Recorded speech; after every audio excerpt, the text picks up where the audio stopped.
આજથી થોડા દિવસ પહેલા બોટાદ જિલ્લાના હળદર ગામમાં આપ નેતા રાજુ ગળપરાની સભા યોજાઈ હતી। આ સભા દરમિયાન પોલીસ પર પથ્થરમારો થતા મામલો બીચક્યો હતો। આ ઘટનામાં પોલીસે પણ કાર્યવાહીમાં લાઠીચાર્જ કર્યો હતો। આ બાબતે આપ નેતા રાજુ ગળપરા, પ્રવીણ રામ સહિત 85 થી વધારે લોકો સામે ગુનો નોંધાયો હતો। ત્યારે આ બાબતે કરશનબાબુ ભાદરકાનું નિવેદન સામે આવ્યું છે। ત્યારે આ મામલે શું કહી રહ્યા છે કરશનબાબુ ભાદરકા, તેમને સાંભળો। બોટાદની ઘટનાની વાત કરવી છે। ખેડૂત મહાપંચાયતના જે નાટકો થયા એ બાબતે થોડી વાત કરવી છે।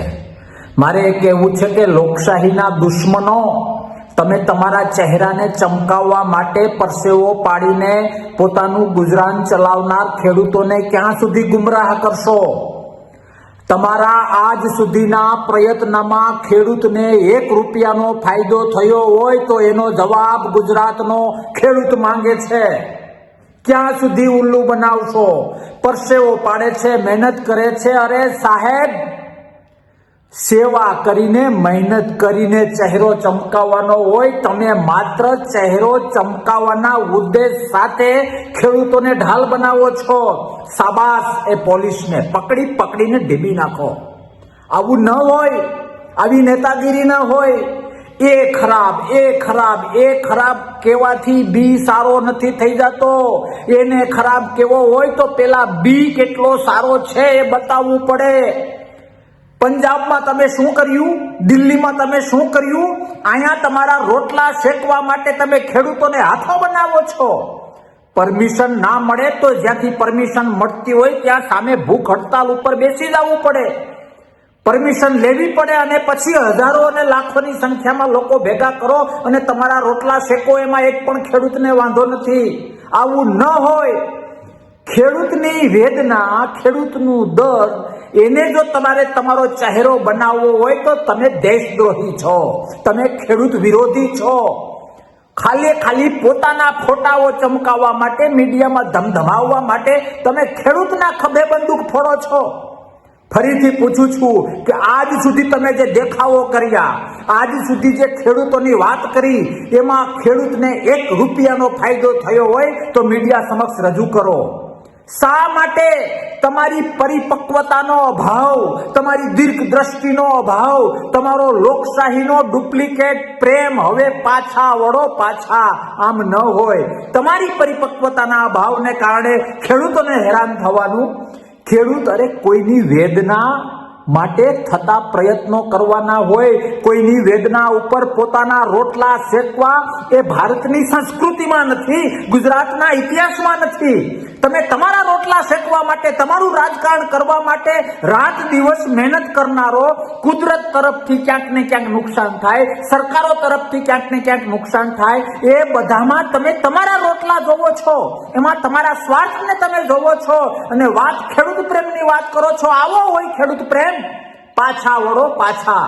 અનેક વખત મેં સમજાવ્યા છે કે રાજકારણ જે રીતે થતું હોય એ રીતે થાય। હું રિપીટ કરું છું, તાકાત હોય તો સેવા કરીને તમારો ચહેરો ચમકાવવો, દરેકને લોકશાહીમાં રાઈટ છે, પણ ઉદ્દેશ પાપથી ભરેલો છે।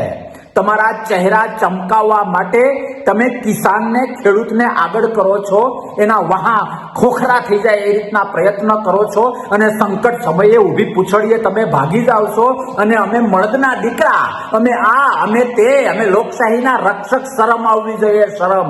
ખેડૂતોને કહું છું, ગુમરાહ ન થતા, ખોટી વાતોમાં ન આવતા।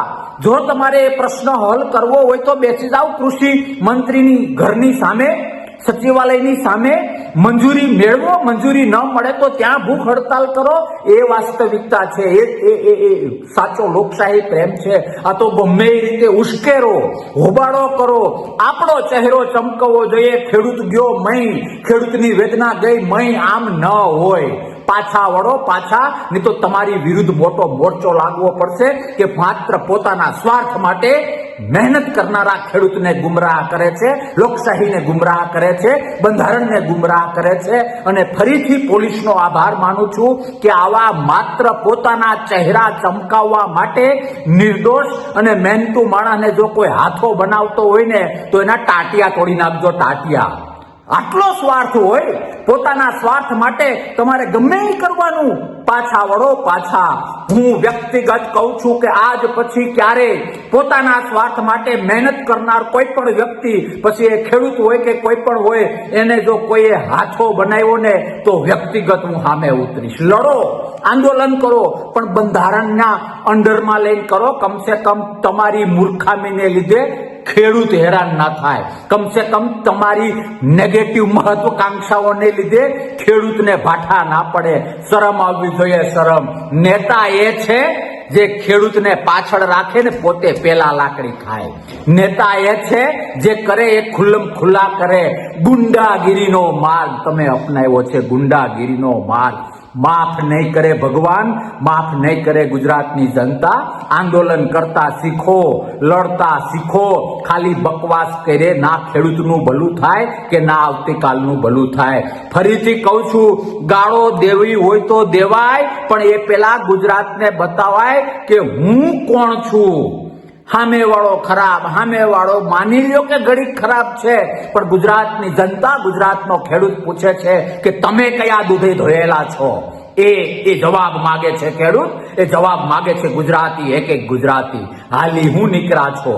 આમ ન હોય, દુઃખ પણ થાય છે. ફરીથી રિપીટ કરું છું, પાછા વળો, નહીં તો બંધારણની જોગવાઈ પ્રમાણે ગાંધી ચિંધ્યા માર્ગે, ભલે તમે તો ગાંધીને 1, 2, 3 કરીને અપમાન કર્યું છે, પણ ગાંધી ચિંધ્યા માર્ગે સીધા કરવા માટે મજબૂર ન કરો. ખેડૂતને ગુમરાહ કરે, ખેડૂતના પ્રશ્નોને લઈને પોતાના ચહેરાઓ ચમકાવે એવા લોકોને માફ નહીં કરવામાં આવે. હદ થઈ જાય છે. કશું જ કરવું નથી. આજ સુધી ખેડૂતને 1 રૂપિયાનો ફાયદો કરાવ્યો નથી. બસ ભેગા થાવ, અમને સાંભળો, તાલીઓ પાડો, તમારા પ્રશ્નની 1, 2, 3 જે થવાનું હોય થાય. અમારી વાહ થવી જોઈએ, અમારા સંગઠનની વાહ થવી જોઈએ. હું ગુજરાતીઓ અને ખેડૂતોને મૂર્ખ માનો છો? પાછા વળો, પાછા. નહીં તો ખેડૂત જ્યારે ફરશે ને ગોતીને આગળ, મારે નથી કેવું, તમે સમજી જજો. જય કિસાન. આવા પ્રકારના વધુ સમાચાર માટે નવજીવન ન્યૂઝ જોતા રહો. વૈષ્ણવજન તો તેને કહીએ જે પીડ પરા